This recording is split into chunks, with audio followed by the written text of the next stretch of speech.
Bangla digital platform ও কলকাতায় আপনারা শুনছেন আমাদের নতুন পডকাস্ট কফি হাউসের আড্ডা। এখন থেকে গল্প, কবিতা ও ছোটদের বিভাগের পাশাপাশি আমরা নিয়ে আসবো দেশ বিদেশে ছড়িয়ে থাকা বিভিন্ন বাঙালির গল্প। শুনতে থাকুন আপনাদের পছন্দসই প্ল্যাটফর্ম অথবা ইউটিউবে। নমস্কার বন্ধুরা, কফি হাউসের আড্ডায় আপনাদের সবাইকে স্বাগত। আমি অভিদীপ। আজকে এই মুহূর্তে আমার হাতে দুটো বই রয়েছে, দুটোই বাংলা উপন্যাস। প্রথমটা হলো এক যে ছিল রু, আর অন্যটার নাম বিষচক্র। দুটোরই লেখিকা শ্যামলী আচার্য আজকে আমাদের সাথে উপস্থিত। শ্যামলী, ওয়েলকাম টু কফি হাউসের আড্ডা। আমার আন্তরিক ভালোবাসা এবং যারা শুনছেন তাদের জন্য আমার শ্রদ্ধা ভালোবাসা রইল। একই সঙ্গে ও কলকাতা টিমের জন্য আমার অভিনন্দন। Thank you. ও কলকাতা টিমের সঙ্গে আমার আজকের সম্পর্ক নয়, বেশ অনেক দীর্ঘদিনের অ্যাসোসিয়েশন, বেশ অনেক দিনের সম্পর্ক। কাজেই ও কলকাতা যে এরকম একটা কফি হাউসের আড্ডা করছে, এরকম একটা পডকাস্টে চেষ্টা করছে যে নানা রকম কন্টেন্ট দেবার, তার জন্য আমার একটা অভিবাদন রইল। শুনে খুব ভালো লাগলো। আমাদের ও কলকাতা টিমের সাথে যারা অনেকদিন ধরে যুক্ত তারা জানেন শ্যামলীদিন লেখালেখি করেন আমাদের সাথে, অনেকদিন ধরে উনি অ্যাসোসিয়েটেড। এই জুলাই মাসে দিদির দুটো নতুন বই পাবলিশ হয়েছে, সেই বই দুটো নিয়ে আজকে আমরা এখানে আড্ডা মারবো বলে দিদিকে ধরে এনেছি। তো প্রথমটার নাম হলো, যেটা বলছিলাম, এক যে ছিল রু। এটা একটা উপন্যাস। আমরা আগে এটা দিয়ে কথা শুরু করি, তারপরে অন্যটার নাম বিষচক্র, যেটা আমি বললাম, বিষচক্রে আসছি। দিদি, এটা তোমার প্রথম উপন্যাস। তুমি মূলত ছোট গল্পে লেখালেখি করতে। এই 14 জুলাই তোমার এই প্রথম উপন্যাস বেরোলো। তো রু আমি যতটুকু পড়েছি, আমি বইটা গত সপ্তাহে পেলাম, আমার বেশ ভালো লেগেছে, খুব ইন্টারেস্টিং লেগেছে। একটা বিদেশি ব্যাকগ্রাউন্ড আর কি। তুমি ব্যাকগ্রাউন্ডটা কিরগিজস্তান চুজ করেছো, সেখানে একটি কিশোর রু আর কি, তার বন্ধু বান্ধব সবকিছু নিয়ে তার একটা জগৎ রয়েছে। সেখানে হঠাৎ করে একটা তার জীবনে নতুন গতি চলে আসে, একটা অ্যাডভেঞ্চার শুরু হয়। আমি ডিটেলে যাচ্ছি না, সেটা তুমি ডেফিনেটলি বলবে। আমার বেশ ভালো লাগছে উপন্যাসটা পড়ে। অনেকদিন পরে একটা খুব সুন্দর কিশোর পাঠ্য উপন্যাস পড়লাম। তো এই উপন্যাসের ভূমিকা থেকে আমাদের কি ছোট্ট করে একটু পড়ে শোনাবে, বা তুমি যদি তোমার মতো করে একটু বলো, মানে উপন্যাসটা সম্বন্ধে যারা শুনছেন তাদের জন্য একটু ছোট্ট করে যদি বলো। অভিদীপ, আমি দু একটা কথা একটু আগে বলে নিই। হ্যাঁ, নিশ্চয়ই। সেটা হচ্ছে যে প্রথমত কিশোর উপন্যাসও এটা প্রথম নয়। প্রথম কিশোর উপন্যাস বিষচক্র, এটা দ্বিতীয় কিশোর উপন্যাস। দ্বিতীয়, আচ্ছা। আর যদি উপন্যাসের কথাই বলো, তাহলে বড়দের উপন্যাস আমার বেশ কিছু রয়েছে, কিন্তু আমরা আজকে বড়দের কথা বলছি না। আমরা একেবারে মূলত যদি কিশোর উপন্যাস বা কিশোর পাঠ্য বইয়ের কথা বলি, তাহলে গত 14 জুলাই একই সঙ্গে দুটি উপন্যাস প্রকাশিত এবং প্রকাশ অনুষ্ঠান হয়। এবার প্রথমেই আমার, যদি তুমি জিজ্ঞেস করো কিরগিজস্তান কেন, রুয়ের পটভূমিকা কিরগিজস্তান, তাহলে আমি বলবো এই যে বিদেশি পটভূমিকা, তার জন্য যে কাণ্ডারি, সেও ও কলকাতার অ্যাসোসিয়েটেড একজন, তার নাম সম্রাট মৌলিক। সম্রাটদার নাম আপনারা অলরেডি শুনেছেন, আমাদের প্রথম এপিসোডটাই সম্রাটদার সাথে ছিল। তো সম্রাট, আমরা সবাই জানি যে ভারতবর্ষের একমাত্র রিভার সাইক্লিস্ট। সম্রাট তো সমস্ত জায়গায় পরিবেশ বাঁচানোর আন্দোলন করছে। শুধু যে সাইকেল চালিয়ে রোম্যান্টিক একটা মুভমেন্ট করছে তা নয়, ওর আন্দোলনটা পরিবেশ বাঁচানোর জন্য, নদী বাঁচানোর জন্য। নিশ্চয়ই। একটা বাড়ির কাছাকাছি একটা জায়গায় আড্ডায় হঠাৎ ও একবার বলে যে ও সিল্ক রুট যাবে, এবং সেটা আশ্চর্যের ব্যাপার, সেই দিনও আমার একটি বইয়ের রিলিজই ছিল। সেই বইটার নাম ছিল প্রেমের 12টা, আমার প্রেমের 12টা গল্প নিয়ে। সেটা কি অন্থোলজি টাইপের কিছু না উপন্যাস, মানে না, 12টি গল্প। আচ্ছা। এবার এই যে প্রেমের 12টা বলে যে গল্প সংকলনটা যেদিন প্রকাশ হয়, সেদিন সম্রাটের সঙ্গে আমার মুখোমুখি দেখা, এবং সম্রাটের সঙ্গে তারপরে প্রচুর আড্ডায় যখন দেখা গেল যে ও এবার সিল্ক রুট যেতে চাইছে, আমার মাথার মধ্যে কোথাও আফগানিস্তান, কিরগিজস্তান, ওই জায়গাগুলো নড়ে উঠল, এবং তারপরে পড়তে বসা।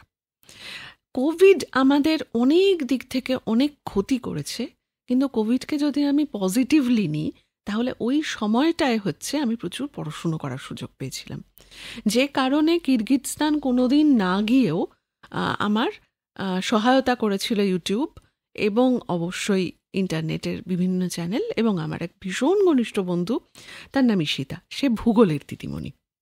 তো সম্রাটের কাছ থেকে কিছু শোনা গল্প আর ভূগোলের দিদিমণির কাছ থেকে প্রচুর ইনপুট এবং তার প্রচুর সাহায্য, সব মিলিয়ে রু তৈরি হতে শুরু করলো।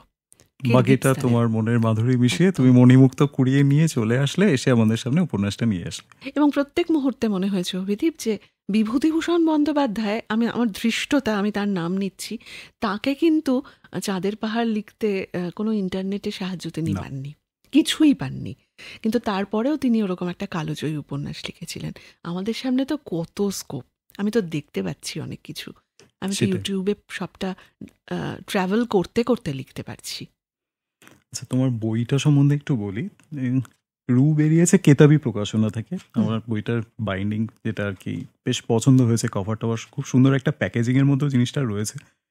তো বইয়ের ইয়েটা সম্বন্ধে আমরা আসবো, অনলাইন লিঙ্ক টিঙ্ক সেগুলো নিয়ে আমরা আসছি পরে।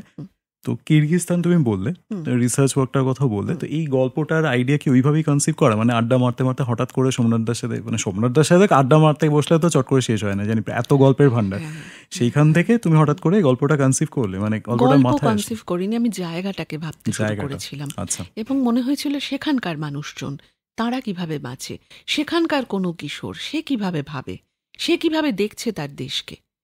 সেখানে আমাকে মেলাতে হলো, আমাকে তো আজকের পটভূমিকায় আজকের সময়ের ছেলেমেয়েদের কাছে পৌঁছতে হবে, সেখানে মেলাতে হলো এখানকার, অর্থাৎ ভারতবর্ষের, বা আলো ভালো করে বলতে গেলে একজন বাঙালি কিশোরকে, তার নাম ভানু। এবার কিরগিজস্তানের একজন কিশোর, তার নাম রু, আর এখানে বাঙালি একটি ছেলে ভানু, তাদের কিভাবে দেখা হলো ওই উপত্যকায়, তারপর তারা কি করে, সেটাই আমার প্রথম একটা ক্লু হিসেবে মাথায় আসে। তারপরে আমাকে গল্পটা বুনতে হয়। আর যেহেতু আমি তো সাহিত্যের ছাত্রী নই, আমি ওভাবে সাহিত্য তো পড়িনি, আমি মূলত জুওলজি ছাত্রী, আর আমার স্পেশাল পেপার ছিল ইকোলজি। তো সেক্ষেত্রে আমার প্রত্যেক মুহূর্তে আমার টার্গেট ছিল যে ওখানে এমন কিছু, ওই প্রকৃতির মধ্যে এমন কিছুকে আমি হাইলাইট করব যেটা আজকের কিশোর কিশোরীদের কাছেও পৌঁছবে, এবং তার মধ্যে কল্পনা আর বিজ্ঞান পাশাপাশি হাত ধরে চলবে। আমি একজন সাধারণ পাঠকের তরফ থেকে বলছি, মানে আমার টেকঅ্যাওয়েটা আমি যতটুকু মানে বলতে পারি তোমাকে, সেটা হচ্ছে আমার পড়ে এতটুকু মনে হয়নি যে এটা বাড়িতে বসে লেখা।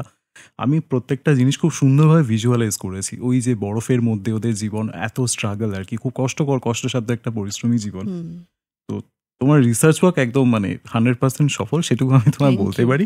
আমার তো খুবই ভিজুয়ালাইজ করতে সুবিধা হয়েছে, দারুণ লেগেছে। Thank you. বাকিটা আমরা এখনই যাচ্ছি না, আশা করি পাঠকদের জন্য কিছুটা আমরা ছেড়ে দিচ্ছি। বাকিটা মানে পাঠক যারা পড়তে ইন্টারেস্টেড। হ্যাঁ, নিশ্চয়ই বলো। কেতাবি প্রকাশনাকে একটা ধন্যবাদ দিতেই হবে, কারণ এই উপন্যাস তো বহু জায়গায় অমনোনীত হয়েছে, বিষচক্রর ক্ষেত্রেও তাই। রু প্রকাশ করেছিল অনলাইন পত্রিকায় সৌভিক গুহ সরকার। তিনি মেঘমুলুক পত্রিকা বলে একটি অনলাইন ছোটদের পত্রিকা চালান, আচ্ছা। শিশু কিশোরদের পত্রিকা। সেই অনলাইনে প্রথম রু প্রকাশিত হয়। তারপরে এটি যখন বই করার উদ্দেশ্যে আমি বিভিন্ন প্রকাশকের কাছে যাই, প্রথমেই তারা বলেন এখনকার ছেলেমেয়েরা বই পড়ে না, বই করে কি হবে, এটা খুব মানে একটা হার্ড হিটিং রিয়েলিটি যাকে বলতে পারি। ছোটদের জন্য বই করব না, আপনি বড়দের কিছু দিন। আমার সত্যি কৃতজ্ঞতার শেষ নেই তাপস দাসের কাছে, কারণ তিনি যখন প্রথম শোনেন আমার একটি কিশোর উপন্যাস পড়ে রয়েছে, তিনি প্রথম বলেন, আপনি কিশোর উপন্যাস লেখেন জানতাম না তো, আপনি দিন। এবং তিনি পাণ্ডুলিপি পড়ে আমাকে 1.5 মাসের মধ্যে বলেন এই বইটা হচ্ছে। বাহ। এবং বইটা 1.5 মাসের মধ্যেই হয়। আমি মে মাসে পাণ্ডুলিপি দিয়েছিলাম, জুলাই মাসের 14 তারিখে বইটা আমি হাতে পেয়ে গেছি। খুবই তাড়াতাড়ি কাজটা হয়েছে, অত্যন্ত তাড়াতাড়ি। এবং তাপসও আমাকে বলেছেন যে পাণ্ডুলিপি পড়ে তার ভালো লেগেছিল। এটা আমার কাছে খুব বড় প্রাপ্তি, বিরাট বড় প্রাপ্তি। প্রচ্ছদ যিনি করেছিলেন রাজদীপ পুরী, মানে প্রায় 2 দিনের নোটিসে তাকে দিয়ে প্রচ্ছদ আঁকিয়েছি আমি, যে রাজদীপ প্রচ্ছদটা করে দিতে হবে। ওকে আমি ভয়েস মেসেজে বলে দিলাম মোটামুটি এই হচ্ছে বিষয়, এবং ও আমাকে 2 দিনের মধ্যে বাঁচিয়ে দিয়েছে। তার জন্যও একটা ধন্যবাদ সত্যি। খুব ভালো। এবার আমরা বিষচক্রে যদি একটু আসি, তোমার এই দুটো বই 14 জুলাই বেরিয়েছে। বিষচক্র তোমার কারুভাষা প্রকাশনী থেকে বেরিয়েছে। তো কারুভাষ থেকে বিষচক্র, আর কেতাবি থেকে রু, দুটো উপন্যাস। বিষচক্র তো পুরোপুরি উপন্যাস নয়, এটা একটা কালেকশন, এখানে আমরা একটা উপন্যাস পাচ্ছি, তার সাথে দুটো গল্প রয়েছে। আচ্ছা, বিষচক্র সম্বন্ধে যারা শুনছেন আমি একটু বলে দিই। বিষচক্র কিন্তু মানে কিশোর উপন্যাস, এখানে প্রেক্ষাপটটা একটু অন্যরকম। মূল চরিত্র যারা, তারা 5 জন মেয়ে চরিত্র, তারা কলকাতা শহরের বাইরে একটা অন্য রাজ্যে, অন্য শহরে তাদের একটা জীবন চলছে, সেখানে হঠাৎ করে কিছু তাদের জীবনে চলে আসে, সেখান থেকে গল্পটা শুরু। তো বাকি আমাদের যদি একটু ছোট্ট করে একটু ধরিয়ে দাও ব্যাপারটা, গল্পটা সম্বন্ধে একটু যদি ক্লু দাও। হ্যাঁ, বিষচক্রর পটভূমিকাও খুব আশ্চর্যের। আমি একটা সময় এখন যেমন খবরের কাগজে কাজ করি না, কিন্তু পাবলিকেশনে কাজ করি। একটা সময় আমি দীর্ঘকাল খবরের কাগজে কাজ করেছি। আচ্ছা, তো খবরের কাগজের কাজের সূত্রে বিভিন্ন ধরনের পেশার মানুষের সাথে যোগাযোগ হতো। তো ফিচার লেখার জন্য একবার আমার একটা ফিচার লেখার সুযোগ হলো। বিষয় ছিল ড্রাগ, ওষুধ নয়, ড্রাগ যাকে বলে, যেটা নেশার বস্তু। এই নেশার বস্তু নিয়ে কাজ করার সময় আমি যোগাযোগ করতে পেরেছিলাম নার্কোটিক্স কন্ট্রোল ব্যুরোর পূর্বাঞ্চলের অধিকর্তা। তো তার কাছে যখন যাই, আমি নামটা এক্ষুনি বলছি না, মানে তিনিও প্রতিষ্ঠিত সরকারি একটি চাকরি করেন, এখন আইএএস নমিনেশন পেয়ে গেছেন। তো স্যারের কাছে যখন যাই তখন স্যার, মিস্টার বিশ্বাস, তো স্যারের কাছে যখন যাই উনি আমাকে একটা ভীষণ ভালো আইডিয়া দিয়েছিলেন অ্যাবাউট ড্রাগ। অর্থাৎ এই যে বিভিন্ন রকম ড্রাগ, মারিজুয়ানা, হাশিশ, কোকেন, কোনটা কি, কোনটা কতটা, কিভাবে খাওয়া হয়, কিভাবে পাচার হয়, হেরোইন। ওনার যেহেতু দুধে অফিসার, ফলে ওনার অসম্ভব দাপট ছিল এই ব্যাপারটা। আমি জানি না নার্কোটিক্স কন্ট্রোল ব্যুরোতে উনি এখন আর নেই, আমি নামটা বলতেও পারি, শ্রী সুব্রত বিশ্বাস, কারণ উনি আমার বইয়ের যখন রিলিজ হয় উনি নিজে এসেছিলেন। তো সুব্রত বিশ্বাস আমাকে এতটাই বড় একটা রাইট আপের জন্য মেটেরিয়াল দেন, আমি সেটা নিয়ে ফিচার লিখেছিলাম, নেশা নেশা। কিন্তু আমার কাছে সমস্তটা থেকে গিয়েছিল। ওটা লেখা সেই 2011-তে, কিন্তু সমস্ত ব্যাপারটা আমার মাথার মধ্যে থেকে গিয়েছিল এবং কিছুটা কাগজপত্রের মধ্যে। আমার প্রথম যখন এটা আমার প্রথম কিশোর উপন্যাস, এবং এটাও কোভিডের সময় লেখা। তখন আমার কোভিড হয়েছিল। হ্যাঁ, আমি নভেম্বর মাসে কোভিডে আক্রান্ত এবং আমাকে ঘরে বন্দি করে রাখা হয়েছে, এরকম একটা অন্তরীণ। 2020 নভেম্বর, অক্টোবর নভেম্বর। কোভিডের ফার্স্ট ওয়েভ ঠিক না, ফার্স্ট ওয়েভের পরেই। হ্যাঁ, মানে তখন অতটা হয়তো কোভিডের প্রকোপ ছিল না, কিন্তু আমি কোভিডে আক্রান্ত, বাড়িতে একা মানে আমি একা আক্রান্ত। আমার শাশুড়ি মা ছিলেন, আমার মা ছিলেন, আমার হাজব্যান্ড, আমার মেয়ে এবং একটি কাজের মেয়ে, পাশের বাড়িতে আমার দিদি, আমার দিদির মেয়ে, তারা সবাই আমাকে একটা ঘরে আটকে দিল পুরোপুরি। আমার সঙ্গে আমার ল্যাপটপ, বইপত্র ইত্যাদি। সেইখানে বসে আমার হঠাৎ মনে হলো আমার তো সময়টা নষ্ট করলে চলবে না। আমার যে ভীষণ শরীর খারাপ হয়েছিল তা না, জ্বর ছিল শুধু। তো আমি ওই নিয়মিত ওষুধ খাওয়া, ভিটামিন খাওয়া, সব হাতে হাতে খাবার চলে আসছে ঘরে, দরজার বাইরে। সেই সময়টাকে আমি কাজে লাগিয়েছিলাম। এবং তখন আমার কেন্দ্রীয় চরিত্র 5টি কিশোরী হওয়ার কারণ, আমার নিজের মেয়ে তখন আইসিএসসি পরীক্ষা দিচ্ছিল, ওর পরীক্ষাটা মাঝপথে বন্ধ হয়ে যায় কোভিডের জন্য। প্রশ্নটাই একদম তুলে নিলাম, এটাই জিজ্ঞেস করতে যাচ্ছিলাম। কোভিডের জন্য ওর আইসিএসসি পরীক্ষাটা তখন বন্ধ হয়ে যায়। তো ও তখন খুব ডিপ্রেসড নানা রকম কারণে। আমি বাচ্চাদের পড়াই, আমি বায়োলজি পড়াই, 9, 10, 11 এরকম বয়সের ছেলে মেয়েদের আমি বাংলা পড়াই এবং বায়োলজি পড়াই। বায়োলজি আমার সাবজেক্ট, বাংলা আমার ভালোবাসার জায়গা। খুব সুন্দর। আমার মনে হয়েছিল যে সব সময় উপন্যাসে ফেলুদা, ঘনাদা, কাকাবাবু, সন্তু, এরা সবাই রয়েছেন, প্রফেসর শঙ্কু, সবাই পুরুষ চরিত্র বা ছেলেরাই রয়েছে, তোপসে এরা। আমার ছেলেবেলা থেকে টার্গেট, কেন কোনো মেয়েরা থাকে না কোনো কেন্দ্রীয় চরিত্র হয়ে। আমি ক্লাস 7-এ সত্যজিৎ রায়কে চিঠি লিখেছিলাম। তাই? হ্যাঁ, তখন আমি পাঠভবনে পড়ি। কিন্তু আমার খুব দুঃখ যে সত্যজিৎ রায় সে সময় খুব বড় একটা সমস্যা, হার্টের সমস্যায় উনি তখন বিদেশে ছিলেন। ফলে চিঠিটার আমি উত্তর পাইনি। কিন্তু সেই বছর কেন জানি না, কাকতালীয়ভাবেই হতে পারে, সন্তু কাকাবাবুর উপন্যাসে দেবলীনা বলে একটা চরিত্র ঢুকে পড়লো সেই বছরের পূজাবার্ষিকীতে আনন্দমেলায়। তো এটা আমার কাছে খুব বড় কিছু নয়, কারণ দেবলীনা কেন্দ্রীয় চরিত্র নয়। আমার ঘুরে ফিরে অনেকবার এসেছে। আমার তখন হাতে এলো নলিনী দাসের লেখা গোয়েন্দা গন্ডালু। এই যে গোয়েন্দা গন্ডালু 4টি মেয়ে, ওরা আমাকে খুব প্রভাবিত করেছিল ছেলেবেলায়। এই কোভিডের সময় আমি যখন বসে লিখবো, ভাবলাম যে একদিকে আমার হাতে আছে ড্রাগ সংক্রান্ত তথ্য, একদিকে আছে মেয়েদের নিয়ে লিখতে হবে। তো আমার মেয়েদেরই তো আমি দেখছি, যারা এখানে রয়েছে তাদের প্রত্যেককে আমি দেখেছি, আমার চোখের সামনে দেখেছি, আমার মেয়েরই বন্ধু বান্ধব তারা, যাদের নাম এখানে রয়েছে তাদেরকেই বইটা উৎসর্গ করা। এবং 14ই জুলাই তারা সব প্রত্যেকে উপস্থিত ছিল, খুব ইন্টারেস্টিং, এই বইটার রিলিজে। তো এই যে চরিত্র, এদেরকে 6 মাস্কেটিয়ার্স আমরা বলতাম, স্কুলেও তাদের 6 মাস্কেটিয়ার্সই বলতো আমার মেয়ে এবং তার বন্ধুদের। এই 6 মাস্কেটিয়ার্স, তার সাথে ওই মিস্টার সুব্রত বিশ্বাসের দেওয়া নার্কোটিক কন্ট্রোল ব্যুরোর সমস্ত তথ্য সব মিলিয়ে লেখা হলো বিষচক্র। কিন্তু বিষচক্র পড়েছিল 2 বছর। 2 বছর? হ্যাঁ, তুমি তো বললে কোভিডের সময় লেখা। হ্যাঁ, জয়ঢাক প্রকাশনা, জয়ঢাক বলে একটা অনলাইন ম্যাগাজিনে দেবজ্যোতি ভট্টাচার্য, জয়ঢাক পত্রিকার সম্পাদক, উনি অনলাইনে পূজাবার্ষিকীতে একবার পুজো সংখ্যা হিসেবে একটা উপন্যাস হিসেবে বিষচক্র দিয়েছিলেন। কিন্তু আমি রুকেও এবং বিষচক্রকেও, যদিও আমি দুটো অনলাইন ম্যাগাজিনে দেখেছি, একটা মেঘমুলুক আর একটা জয়ঢাক, কিন্তু আমি কোনো সাড়া পাইনি কোথাও থেকে।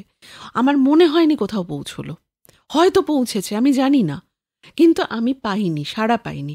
যাদের জন্য আমি লিখছি তাদের কাছ থেকে পেলাম না। এবার বিষচক্রর যে প্রকাশনা, কারুবাসা প্রকাশনী, টুম্পা মণ্ডল, টুম্পা আমার কাছ থেকে পাণ্ডুলিপি নিয়েছিল, ওরকম বছর 2 তার কাছে পড়েছিল। এটা তার প্রথম বই, তার প্রকাশনার প্রথম বই। আমি তার কাছেও কৃতজ্ঞ, টুম্পার কাছে, যে সে একটা কিশোর উপন্যাস দিয়ে তার প্রকাশনা শুরু করেছে। কেউ তো আজকাল বই পড়ে না, এই কথাটা বারবার করে আমাকে শুনতে হয়েছে। আমরা এই টপিকটায় আসবো পরে। তো আমাকে একটা জিনিস বলো, তোমার দুটো বইতেই তুমি কমফর্ট জোনের বাইরে গেছো। প্রথমটা তুমি কিরগিজস্তানের মতো একটা জায়গাকে ব্যাকগ্রাউন্ড হিসেবে বেছে নিয়েছো, পরেরটায় তুমি ড্রাগসের মতো একটা ভীষণ সিরিয়াস বিষয় নিয়ে লিখেছো। নিশ্চয়ই প্রচুর রিসার্চ ওয়ার্ক করতে হয়েছে। কমফর্ট জোনের বাইরে যাওয়া মানে তো ডেফিনেটলি অনেকটাই কল্পনা, রিসার্চ ওয়ার্ক, পরিশ্রম দুটো মিশিয়ে একটা প্যাকেজ তোমায় তৈরি করতে হয়েছে। তো এটা কি মানে সচেতনভাবেই মানে তুমি চ্যালেঞ্জ হিসাবে নিয়ে এই ব্যাপারটা লিখেছো? চ্যালেঞ্জ তো বটেই, কারণ এখন যেহেতু ছেলেমেয়েদের হাতে ইন্টারনেট সহজলভ্য, কোনো তথ্যে যদি ওরা কোনো ভুল বের করে, তাহলে লেখক হিসেবে সেটা আমার পিছিয়ে থাকা। কাজেই প্রত্যেক মুহূর্তে আমাকে সতর্ক থাকতে হয়েছে যে কিশোর কিশোরীদের জন্য লিখছি, তাদের বাবা মায়েদের জন্য নয়।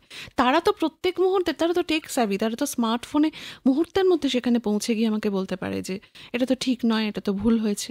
কোথাও যাতে কোনো ভুল তথ্য না থাকে, এবং কোথাও যাতে তারা ড্রাগ নিয়ে লিখছি বলে তারা ড্রাগের প্রতি আসক্তির দিকে না যায়, সেই সমস্ত ব্যাপারকে আমার মাথায় রাখতে হয়েছে।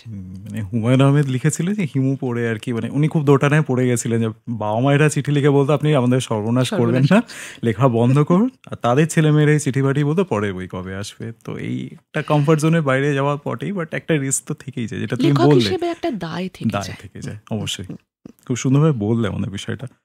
তো বিষচক্র আমি এখন এটা পড়া শুরু করিনি, আজকে পেলাম তোমার কাছ থেকে, তো ডেফিনেটলি পড়ে তোমাকে ফিডব্যাক অবশ্যই দেবো। প্যাকেজিংটা খুব সুন্দর হয়েছে, কভারটা আমার বেশ পছন্দ হয়েছে, কারুবাসা খুব ভালো কাজ করেছে নিশ্চয়ই। বিষচক্রর প্রচ্ছদ করেছেন ওঙ্কারনাথ ভট্টাচার্য, এবং ভেতরে 6টা ছবিও এঁকেছেন। তো তাকেও আমার খুব জ্বালাতন করেছি আর কি আমি, বিভিন্ন সময় বিভিন্ন মেল করে করে। ক্রিয়েটিভ মানুষদের তো ওইটুকু হবেই, ওয়েভলেন্থটা যতক্ষণ না ম্যাচ করছে তাদের মধ্যে এটা হতেই থাকবে। অনেকেই বলেছেন আপনি বইমেলায় প্রকাশ করলেন না কেন? আমি বইমেলায় হারিয়ে যেতে চাইনি। বেশ, তো আমাকে একটা জিনিস বলো, সেটা হচ্ছে যারা শুনছেন বা যারা এই বইটা আর কি পড়তে চাইবেন, তারা অনলাইনে কিভাবে পাবেন? মানে অনলাইন লিংক তো নিশ্চয়ই আছে, সেটা আমাদের ডেসক্রিপশন বক্সে থাকবে। এছাড়া যদি কেউ মানে সংগ্রহ করতে চান সেটা একটু বলে দাও। কলেজ স্ট্রিটের সমস্ত জায়গায় বইটা সহজলভ্য। কেতাবির নিজস্ব দোকান রয়েছে, আউটলেট রয়েছে। তাছাড়াও দে বুক স্টোর, দেজ, ধ্যানবিন্দু, মান্দাস, সব জায়গাতেই পাওয়া যাবে বইটি। এবং অনলাইনে এক যে ছিল যে বইটি কেতাবি, সেটি অনলাইনে অ্যামাজন এবং ফ্লিপকার্টেও সহজলভ্য। কেতাবির নিজস্ব ওয়েবসাইট থেকেও কেনা যাবে। বিষচক্রও সব জায়গায় পাওয়া যাচ্ছে আমি জানি, এবং টুম্পারও নিজস্ব, যেহেতু একদম নতুন প্রকাশনা, কাজেই এখনই ওয়েবসাইটে দিতে পারেনি, কিন্তু ওকে ফোন করলেই ও বাড়িতে পৌঁছে দিচ্ছে, এরকম শুনতে পেয়েছি আর কি। এই অনলাইন লিঙ্কগুলো আমাদের ভিডিও ডেসক্রিপশন বক্সে দেওয়া থাকবে, সেখান থেকে আপনারা সংগ্রহ করতে পারবেন। তো দিদি, এবার তোমার লেখক সত্তা নিয়ে যদি আমরা একটু কথা বলি, আমরা দুটো বই নিয়ে কথা বললাম। তোমার প্রিয় শিশু সাহিত্যিককে, মানে তুমি ছোটবেলায় কার লেখা পড়তে সবচেয়ে বেশি ভালোবাসতে? এখানে একজন কারোর নাম বলা যাবে না, সে তো নিশ্চয়ই। আমি খুব ছেলেবেলা থেকে এমনভাবে বইটাকে পড়ার বই হিসেবে ধরেছি, আমি গল্পের বই বলে কোনো বই ধরিনি। আমাদের বাড়িতে আমার মা ছিলেন অঙ্কের দিদিমণি। হ্যাঁ, এবার বুঝতেই পারছো যে তার জন্যই আমার অঙ্কটা হয়নি। আর বাবার খুব ইচ্ছে ছিল, অঙ্কের টিচার থাকা মানে তোমার ছোটবেলাটা সর্বনাশ খুব হয়ে কষ্টে যাওয়া। কেটেছে। সর্বনাশ হয়ে যাওয়া, অঙ্কটাই হলো না, আর সব তবু কোনো রকমে হলো। বাবা চেয়েছিলেন আমি ডাক্তার হব, আর মা বরাবর চেয়েছিলেন আমি স্কুলে পড়াবো বা অধ্যাপনা করব, কিন্তু আমি কোনো দিকেই যাইনি। কিন্তু আমি মার জন্যই কিন্তু বাংলা পড়তে শিখেছি, এবং মার জন্য বাংলা বইয়ের কালেকশন, মানে এমন এমন কোনো দিন যায়নি যেদিন আজকে ভালো হয়ে থেকেছো, আমি বাড়িতে একা থাকতাম, বাবা মা দুজনে চাকরি করতেন, আমার মর্নিং স্কুল ছিল, আজকে দুপুরে একা থেকেছো, আজকে সব হোমওয়ার্ক কমপ্লিট করেছো, আজকের জন্য একটা বই, বলে আমি বই কিনে, আমি সবসময় বইই চেয়ে এসেছি জীবনে, আমি কোনো কিছুই মানে তোমার চাইনি আর বেড়ে ওঠাটা কিছু। মোটামুটি বইয়ের পরিবেশের হ্যাঁ, মধ্যেই। আমার বড় মাসি ছিলেন হেডমিস্ট্রেস, তিনি বাংলা এবং ইংরেজিতে ডাবল MA। তার বাড়িতে গেলাম, মানে যেতাম শুধু বইয়ের জন্য। শিশু সাহিত্যিক হিসেবে জানো তো তখন আলাদা ভাগ ছিল না, যারা বড়দের লেখা লিখতেন তারাই ছোটদের লেখা লিখতেন। সত্যজিৎ রায় একদিকে ফেলুদা লিখছেন, একদিকে প্রফেসর শঙ্কু। সত্যজিৎ রায় গোগ্রাসে গিলতাম, গোগ্রাসে আমরা 8 সবাই। টাকা দাম, 1 ডজন গপ্প। আমার মনে আছে বইমেলা থেকে কিনেছি, সেই বই আমার কাছে সমস্ত আছে, একটা একটা করে চটি বই, যেটা 12টা করে গল্প রয়েছে। সত্যজিৎ রায় আমার ভীষণ প্রিয় শিশু সাহিত্যিক ছিলেন। লীলা মজুমদার আমি গোগ্রাসে গিলেছি। অসাধারণ। এত ভদ্রলোক, ভূত, মানে ভূতেরা যে এত ভদ্র এত ভালো হয়, আমি লীলা মজুমদার পড়ে জানতে পেরেছি। আমার তো গোয়েন্দা গন্ডালুর কথা বললাম, নলিনী দাস, সুনীল গঙ্গোপাধ্যায় আমি মারাত্মক ফ্যান ছিলাম, কাকাবাবু সন্তুর, সমস্ত মানে গোগ্রাসে গিলেছি। আনন্দমেলার গ্রাহক ছিলাম, নীরেন্দ্রনাথ চক্রবর্তীর ছড়া পড়ে মুগ্ধ হয়েছি। এমন কেউ নেই যা, শীর্ষেন্দু মুখোপাধ্যায়ের অদ্ভুতুড়ে ও আমি বাবা। আমি কিছুদিন আগেও বলেছি যে আমি যে বয়সে অদ্ভুতুরের সিরিজ পড়ছি আনন্দমেলা পূজাবার্ষিকীতে, আমার মেয়ে অনেক পরে সেটা পড়ছে, অনেক বছর পরে, তারও একই রকম ভালো লাগছে। সে ওই ভুতুরে ঘড়ি, বা সে ওই 16 পাগলা নম্বর সাহেবের, ফটিক ঘোষ। হ্যাঁ, পাগলা সাহেবের কবর বা গৌড়ের কবচ, এসব পড়ে সে কেঁপে উঠছে, সে হইচই করছে। এদেরকে নিয়ে আমরা আমাদের বড় হওয়া। তখনকার আনন্দমেলায় যারা লিখতেন, তখনকার শিশু সাহিত্যিক যারা ছিলেন, আমার খুব মনে পড়ে দেব সাহিত্য কুটির একটা করে সংকলন বার করতো সেই সময় পুজোয়। ওগুলো ছিল আমাদের জন্মদিন আর ভাইফোঁটার উপহার, ওগুলো আমরা ভাইফোঁটায় পেতাম, জন্মদিনে পেতাম। আমার তো পুজোর সময় জন্মদিন, তো ওই পুজোর জন্মদিন সব মিলিয়ে টিলিয়ে বই পেতাম আমরা, ভাই বোনদের বইও দেওয়া হতো। সেই সময় রাশিয়ান যে সমস্ত উপকথা আমরা পেয়েছি রাদুগা প্রকাশনী থেকে, সেই লেখার ছায়া কিন্তু রুতে রয়েছে, সেই খুব মস্কোর interesting। প্রকাশনীর লেখার ছায়া অনেকটাই রুতে রয়েছে। এদের নিয়ে বড় হয়েছি।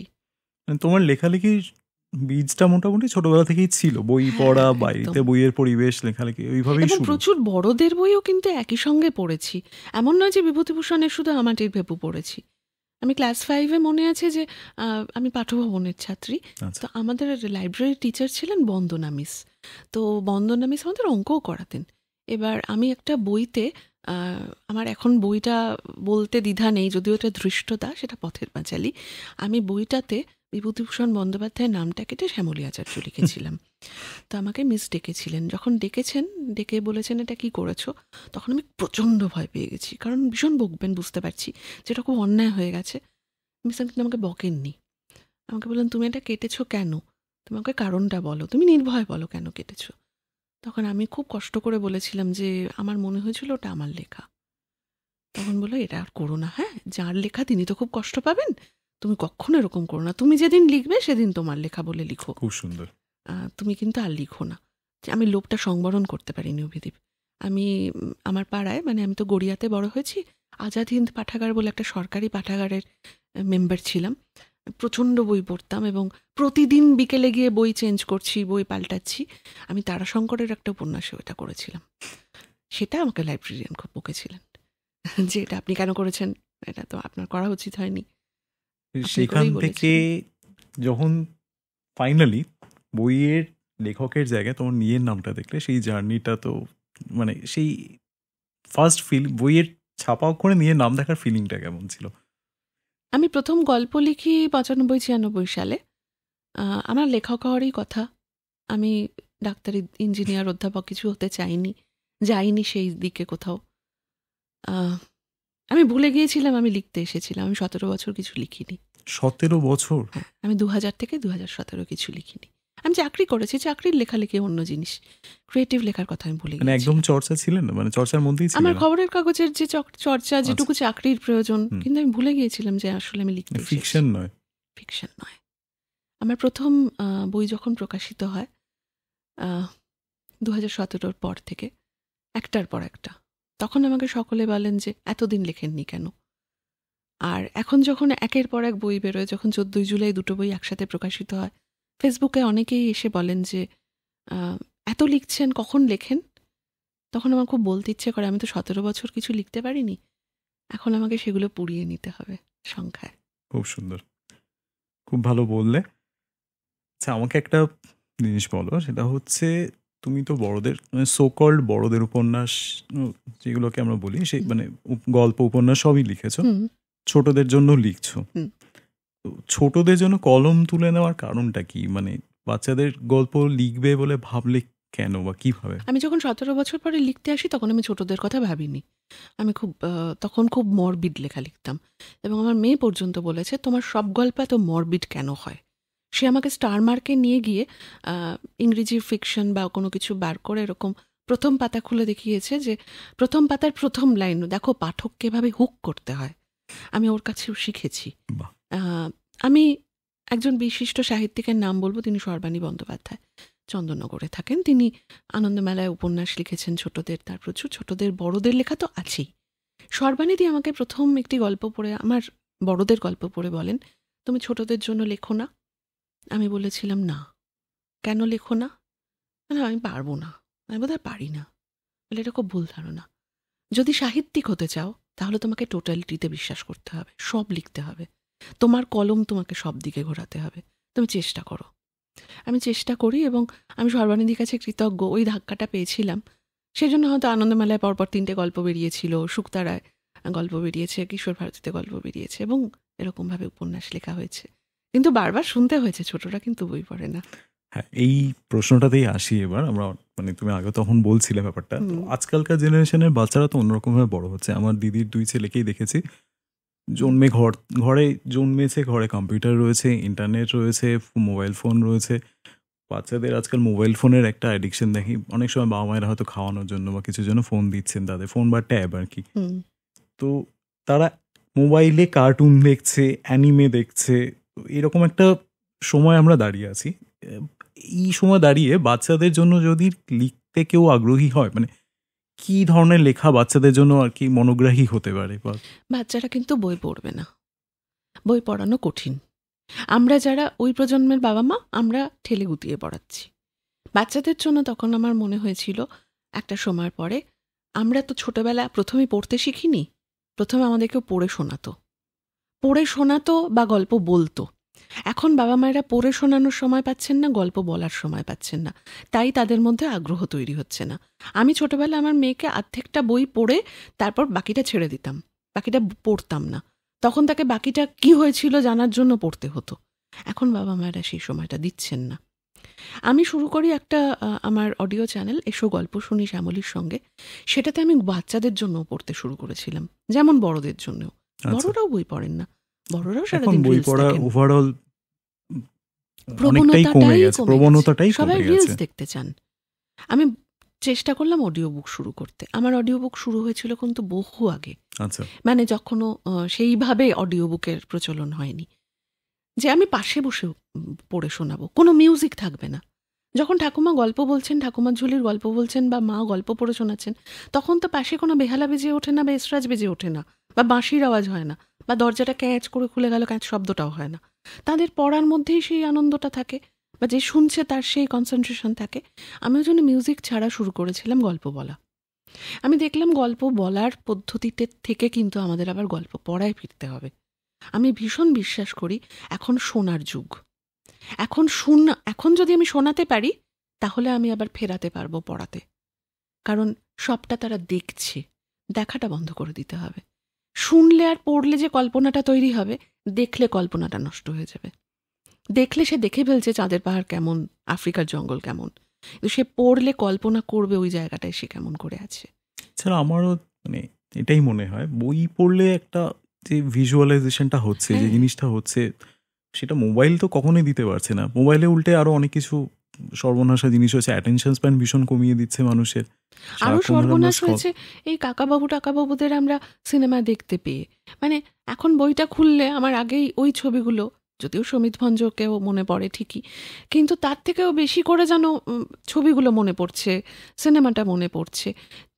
চাঁদের পাহাড় আমার খুব অদ্ভুত লেগেছিল, কারণ চাঁদের পাহাড় আইসিএসসি সিলেবাসে আছে 9-10-এর। আমার মেয়ের সঙ্গে যারা পড়ে তারা অনেকেই চাঁদের পাহাড় সিনেমাটা দেখে চাঁদের পাহাড় বুঝতে চাইছে। সেটা মারাত্মক, সেটা ভয়ঙ্কর, দেখে হবে না, শুনতে হবে। চাঁদের পাহাড় আমি পড়েছিলাম, আমি তখন ক্লাস 8, 2000 সাল ওইরকম সময়ের কথা বলছি। সিনেমা তো তখন ধারে কাছেও ছিল না। অনেক আমাদের সময় তো কোনো কিছুই ভিজুয়াল ছিল না, আমাদের সমস্ত ভিজুয়ালটাই কিন্তু গড়ে উঠেছে ওই বই পড়ে। খালি ফেলুদাটা বোধহয় আমার ক্ষেত্রে উল্টো হয়েছে। আমি ছোটবেলায় সোনার কেল্লা দেখেছিলাম, বই অনেক পরে পড়েছি। কিন্তু সোনার কেল্লায় খুব ভালো করে ভাবলে সত্যজিৎ বাবু তার নিজের ছবি এবং নিজের সিনেমা তো প্রচুর নিজের চেঞ্জ লেখা, করতেন। ফলে এতটাই চেঞ্জ করেছেন, মিলিয়েছেন যে কোথাও আমাদের অ্যাব্রাপ্ট লাগেনি। আচ্ছা, আজকের মতো আমার শেষ প্রশ্ন, সেটা হচ্ছে তুমি বাংলায় লিখছো, ছোটদের জন্য লিখছো। আজকাল বাচ্চাদের যেমন বললাম, একেতে মোবাইল, সেটা একটা চ্যালেঞ্জ রয়েছে। এছাড়া তাদের হাতে নাগালে হ্যারি পটারের মতো বই রয়েছে, সারা বিশ্ব সাহিত্য রয়েছে, অনেক কিছু রয়েছে। সেখানে দাঁড়িয়ে তুমি বাংলায় লিখছো, তো বাংলা ভাষায় লেখাটা আলাদা করে চ্যালেঞ্জিং মনে হয়েছে মানে পাঠকদের ধরে রাখার জন্য কখনো? কারণ এত কিছু যখন রয়েছে। চ্যালেঞ্জিং তো বটেই, কিন্তু হ্যারি পটার আমাদের দেখিয়ে দিয়েছিল ছেলেমেয়েরা বই পড়ে। হ্যাঁ অবশ্যই, তোমাকে এটা আমিও দিতে মানি। হবে, তুমি কি দিচ্ছ, কিভাবে দিচ্ছ, সেটা কিন্তু খুব গুরুত্বপূর্ণ। কি দিচ্ছ এবং কিভাবে দিচ্ছ, সেটা সত্যিই খুব গুরুত্বপূর্ণ। আমি খুব চাই বিশ্বচক্র রুয়ের মতো আরও যারা লিখছেন, এই মুহূর্তে যারা লিখছেন, ছেলেমেয়েরা একবার উল্টে পাল্টে দেখুক, পড়ুক।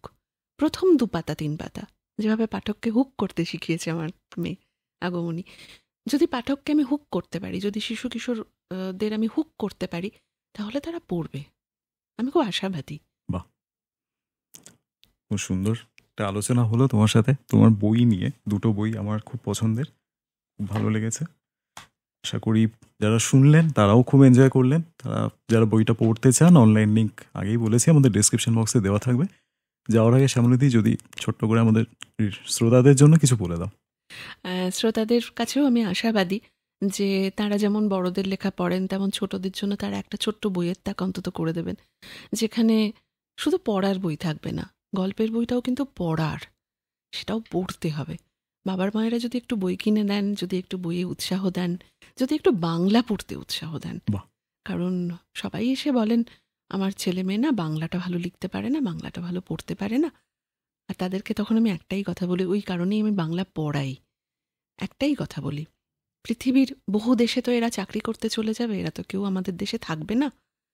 বিদেশে গিয়ে বুঝতে পারবে সমস্ত ইউরোপিয়ান কান্ট্রিতে তারা কিন্তু নিজেদের মাতৃভাষাটাকে সব থেকে বেশি সম্মান করে। ইউরোপিয়ান প্রত্যেকটা কান্ট্রিতে তো বটেই। এটা যদি তখন দেখে তাদের আফসোস হয়, তখন কিন্তু ফেরার রাস্তা থাকবে না।